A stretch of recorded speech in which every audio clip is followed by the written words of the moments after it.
Welcome to From the South. I'm Laura Prada from our Telesur studios in Caracas, Venezuela. We begin with our news. You stay with us.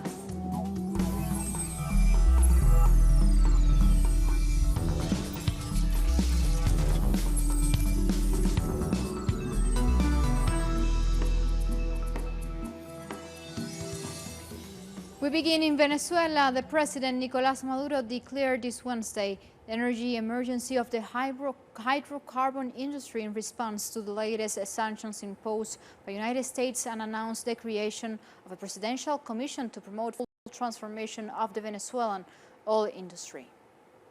El día de ayer, un nuevo paquete de medidas. Yesterday, there was a new set of criminal sanction measures against our oil industry and against the Rosneft industry of Russia. We have repudiated this battery of measures for 3 years. Durante 3 años, PDVSA ha resistido de pie. PDVSA has resisted alongside the mobilized working class and consciously worked against 3 years of illegal criminal sanction measures to destroy PDVSA, which is the main industry of all Venezuelans. It is a great industry of a global nature, linked, it is worth repeating, to the whole world. Relacionada, valga la expresión, con el mundo entero. La movilización de todo el pueblo. I request the mobilization of all the Venezuelan people for the defense of PDVSA, for the defense of the workers of the Venezuelan oil industry. No more Trump, no more sanctions, enough blockades. Long live PDVSA. And in other topics, but also in Venezuela, the strategic operational commander of the National Bolivarian Armed Forces of Venezuela gave insights of the military exercises Bolivarian Shield 2020, which concluded on Sunday. He also stressed that the Venezuelan army remains loyal to the government of President Nicolás Maduro. Above all, we work on the defense of cities, but we also undertook conventional exercises, special forces drills, exercises of the non-armed struggle. That is part of the comprehensive defense of the nation. This is a concept that has not been understood by our enemies, and it is better that way, because it's the people's will. Often, our militia is underestimated, and the militia is what is going to guarantee the defense of the people, the defense of Venezuela. And it is a huge corps of men and women who contribute, others in the logistic area, others in the area of intelligence, others in security, others in combat action. And there are the rapid response militias and the territorial battalions. And we move on to the Caribbean. The 31st intersessional meeting of CARICOM heads of government has come to an end in Barbados with the focus to deepening integration and overcoming disparities among the 15 member states. The leaders discussed their response to the outbreak of the coronavirus and the elimination of taxes on transport and trade, as well as a new regime for roaming rates across the Caribbean. They also debated the proposal for a Caribbean African Forum. Prime Minister Mia Mottley, as the current chair of CARICOM, said evening out the inequalities between the poorer and richer member countries would be a pillar for Caribbean integration.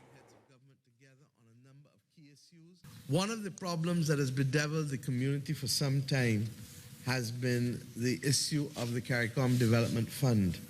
And we recognize, as I've said over and over, that in any single market, a single economy, there are winners and there are losers. And it is to that extent that Chapter 7 of the revised Treaty of Chaguaramas speaks to the issue of there being need for a fund to be able to assist disadvantaged countries, disadvantaged sectors, disadvantaged regions. Member states have committed to capitalizing this fund, but this will never be enough to do what needs to be done, particularly with all of the challenges that the region faces at this point in time. Yesterday I outlined a number of them, and we keep seeing new challenges as we did with the COVID-19 virus. And to that extent, therefore, we feel strongly that we need to revisit the structure of the CARICOM Development Fund and to enable it to be able to raise additional funds, whether from individuals, companies, institutions, regional countries, and extra-regional countries.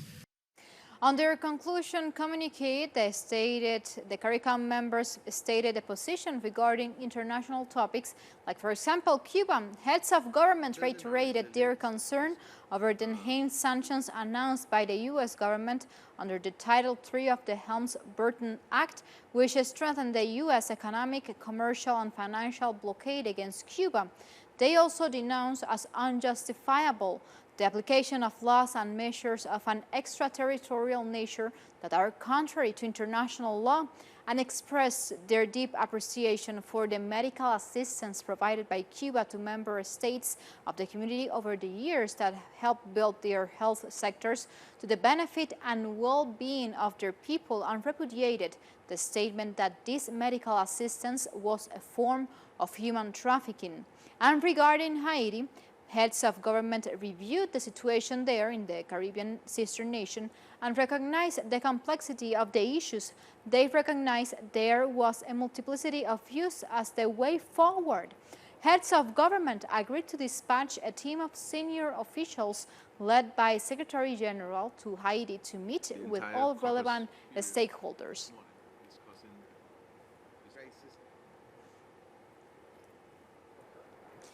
And CARICOM also announced the CARICOM Africa Union Summit for June 2020 to be held in Africa. Heads of government, recognizing the increasing contact between member states and African countries, accepted the offer of Kenya to host the first CARICOM Africa Union Summit in June 2020.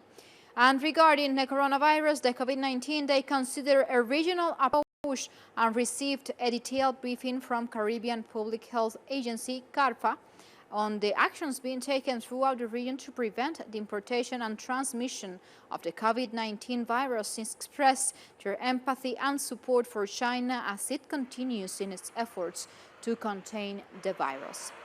And also, the CARICOM members in this 31st summit made progress on other relevant issues for the region, like CARICOM single market and economy, expressing their determination to increase the pace of implementation. And also, they talk about blacklisting, de-risking, and withdrawal of correspondent banking resilience.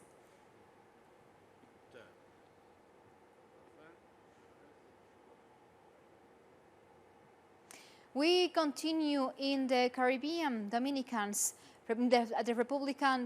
Dominican Republic, they condemned the use of tear gas bombs against demonstrators as they continue in the streets after President of the Dominican Central Electoral Board, Julio César Castaños, condemned the attack on demonstrators near the institution. Castaños noted, "We want to submit our formal protest against the use of tear gas against demonstrators who are gathered peacefully in front of the Electoral Committee." He also called on law enforcers to act with prudence, keeping peace throughout preventive methods that will not endanger under any concept the health of people, and urged them to safeguard their fundamental rights.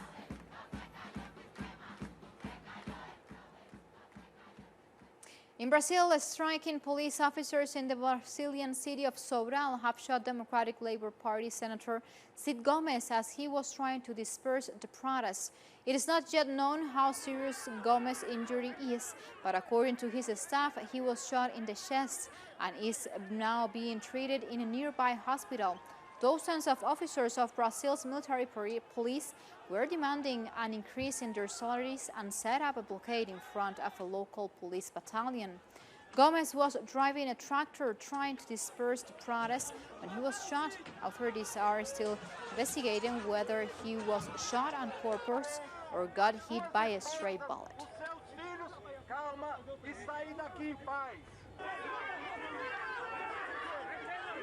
Meanwhile, in Bolivia, Supreme Electoral Court is denying that it has decided to exclude the former President Evo Morales from standing in May's elections.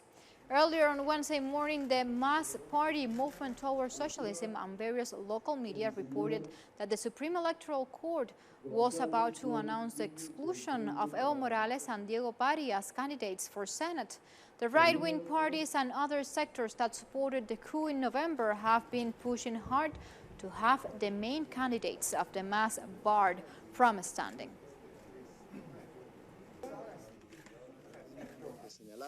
The Supreme Electoral Court, in accordance with its norm, is analyzing the cases of all the candidates whose exclusion has been requested.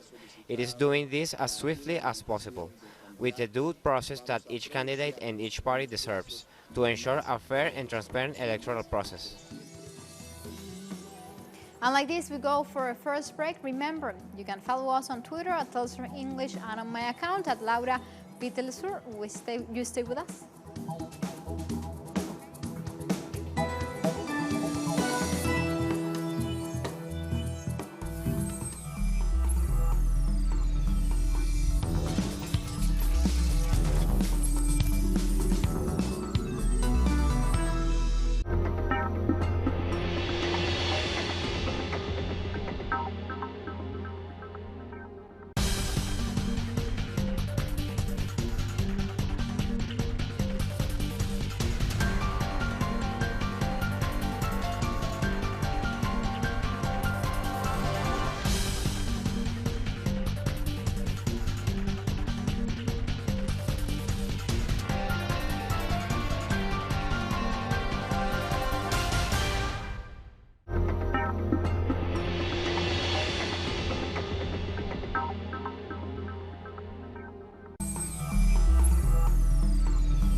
We are back with our news. Women in Argentina are holding a day of action to press for the legalization of abortion. Thousands are gathering outside the Congress in Buenos Aires and in dozens of other cities to call on lawmakers to pass legislation. The right to choose was narrowly defeated in Congress last year, but the new government of Alberto Fernandez has promised to present a new bill on the issue.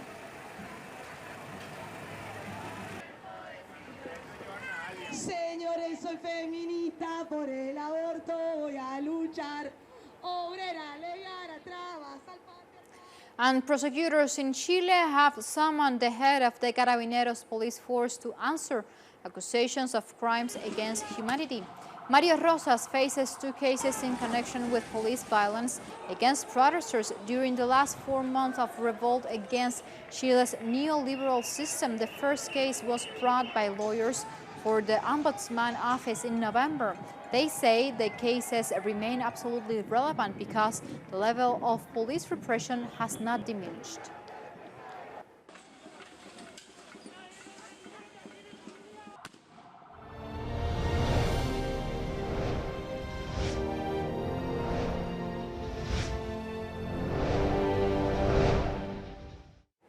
And we continue with our serious failure of an invasion 1 year after the attempt by the United States and its chosen representative Juan Guaidó to try to force so-called humanitarian aid across the Venezuelan border on February 23, 2019. Before they could do that, they had to create the figure of Guaidó himself.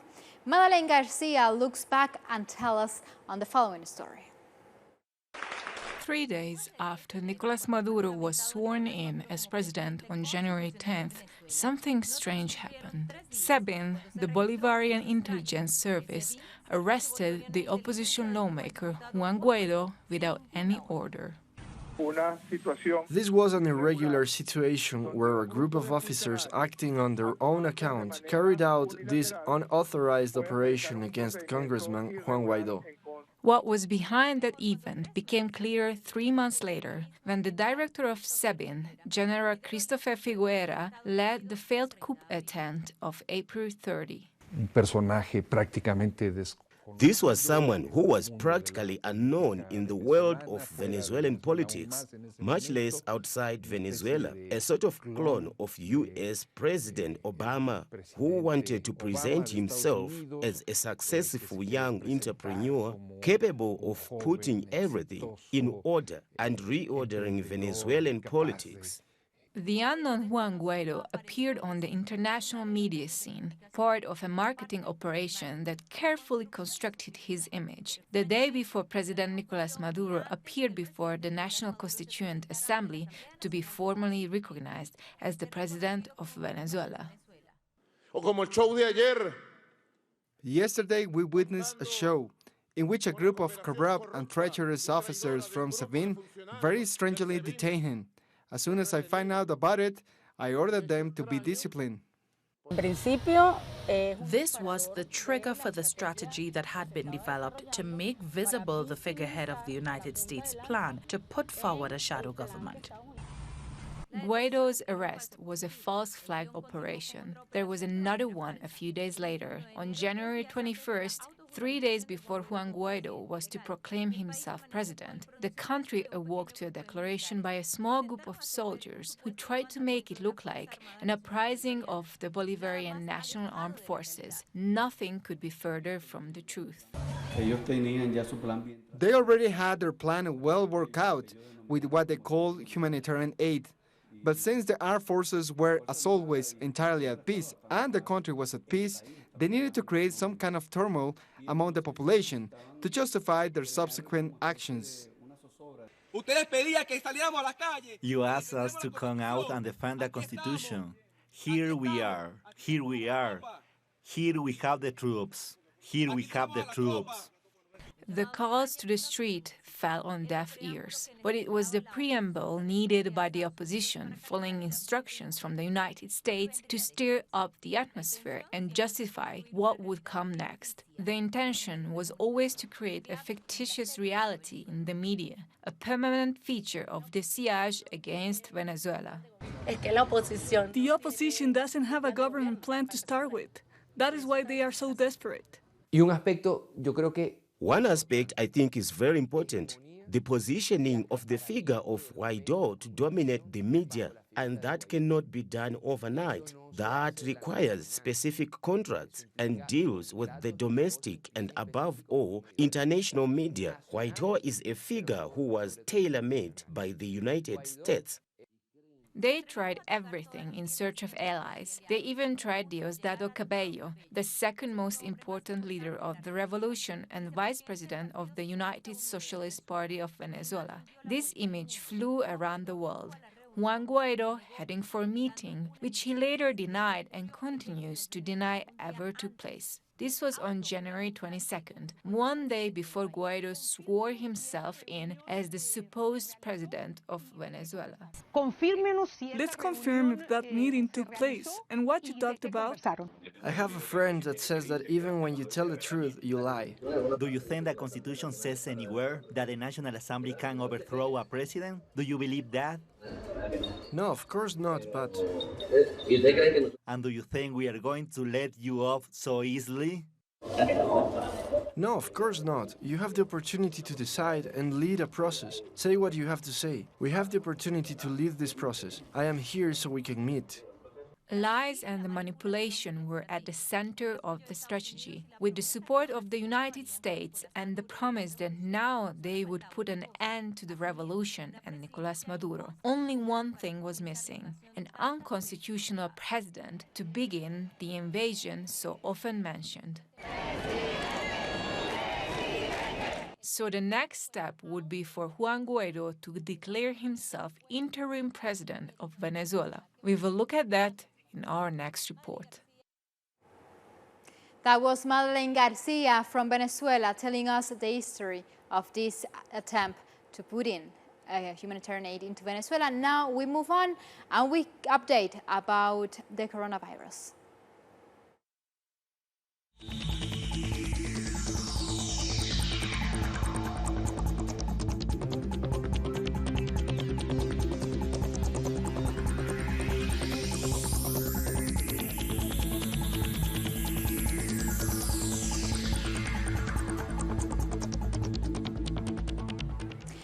And Chinese authorities have reported 2,120 deaths and over 74,500 confirmed cases of COVID-19 virus in mainland China, while over 16,300 patients have been fully recovered.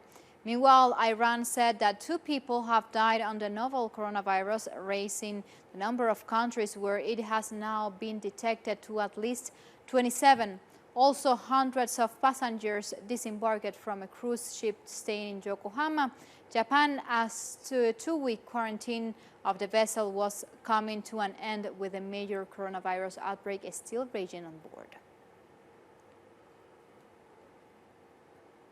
And a chartered flight carrying 114 Chinese passengers who had been quarantined on the Diamond Princess cruise ship has landed in Hong Kong on Thursday morning. This is the first batch of Chinese nationals on the cruise ship that returned home.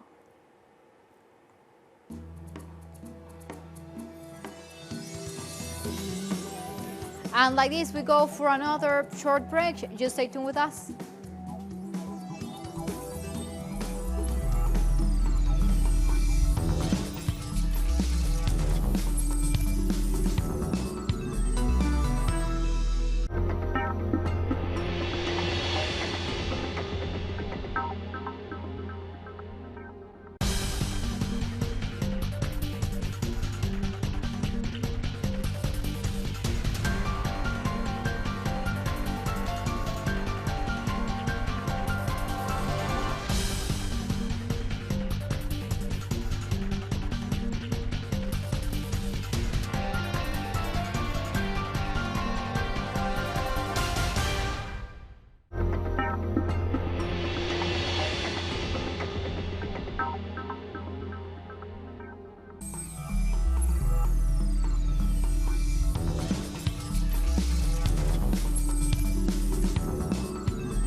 We are back with our news. The Namibian government has extended the drought state of emergency to 6 March. Prime Minister Sarah Kugongwelwa Amadila said the extension is due to the severe drought which has affected about 172,000 households countrywide. However, the distribution of free fooder to 4 northern regions has been discontinued due to good rainfalls recorded in those areas.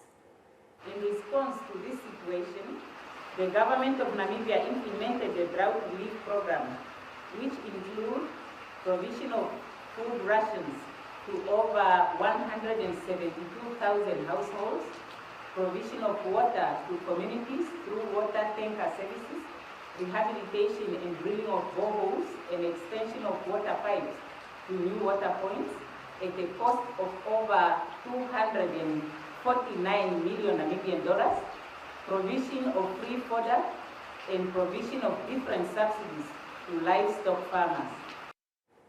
And Boko Haram insurgents have carried out several attacks in North Cameroon, resulting in the death of 3 people. The village of Ousal was one of the targets of a spate of Boko Haram attacks earlier this week. The group has been stepping up attacks in the far north of Cameroon in recent weeks. According to military sources, 4 other locations have been hit in the same period: Mondosa, Oudal, Kowa, and Itere. We are losing lives, losing brothers, losing mothers. Every day we're in mourning. You see how houses are burned, goats are burned, property, people. We couldn't figure out the final toll. We built our health center. We suffered for it. People worked. We struggled. And we change topic. Police used tear gas to disperse protesters in the capital of Guinea-Conakry as demonstrators against an upcoming referendum continue. The protesters are against the referendum scheduled for the beginning of March, in which people are to vote for a change to the constitution. They say the constitutional referendum is a way for President Alpha Conde to seek a 3rd term in office at the end of 2020.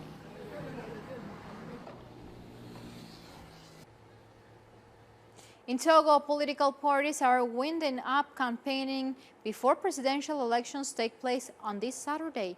Togo's President Fauré Nasibe is seeking a fourth term in office, and the country's election authorities have cancelled accreditation for the National Consultation of Civil Society of Togo. They accuse the Independent Observer Consortium of preparing to interfere in the vote.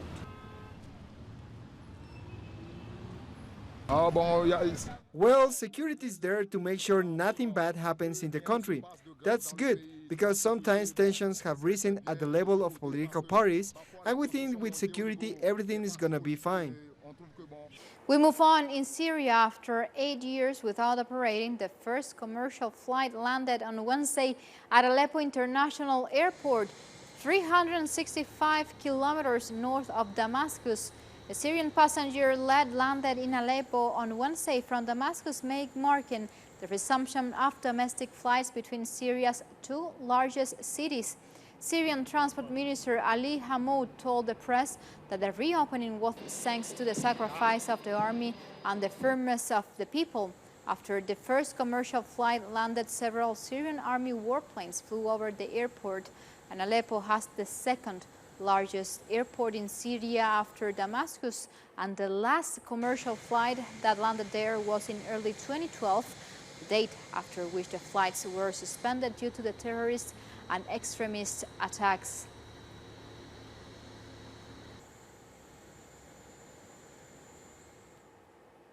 In Iran, candidates have been closing their campaigns as the country waits to vote in parliamentary elections this Friday.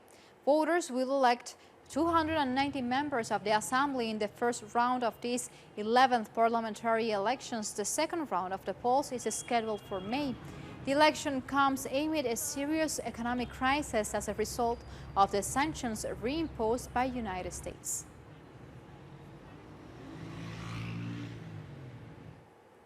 And various Libyan tribes have gathered in Taruma to keep part of the Libyan Tribes Forum, where they'll discuss the latest development of the country's crisis. Our correspondent in Cairo, Egypt, Lianet Cruz, has the details. Welcome.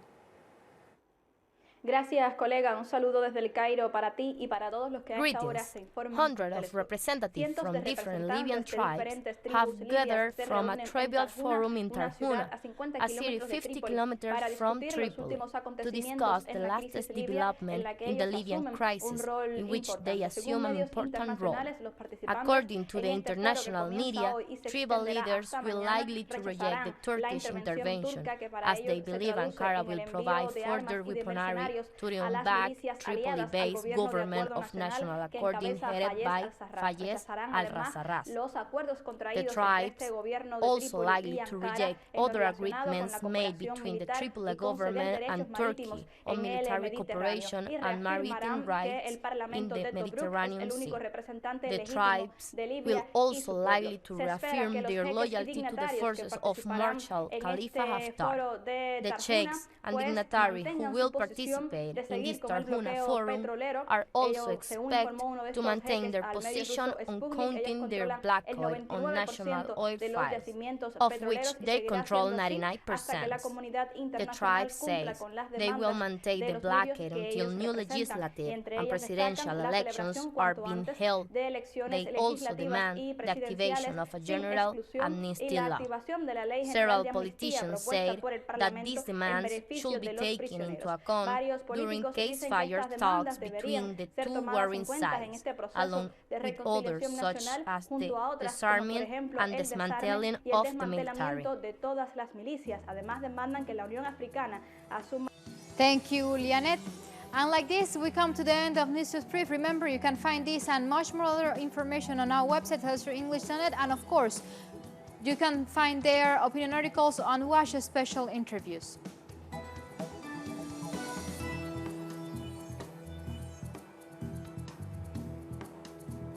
The invitation is made. You continue with us with Telesur, always together, connecting our global thousands. Until next time, thank you for watching.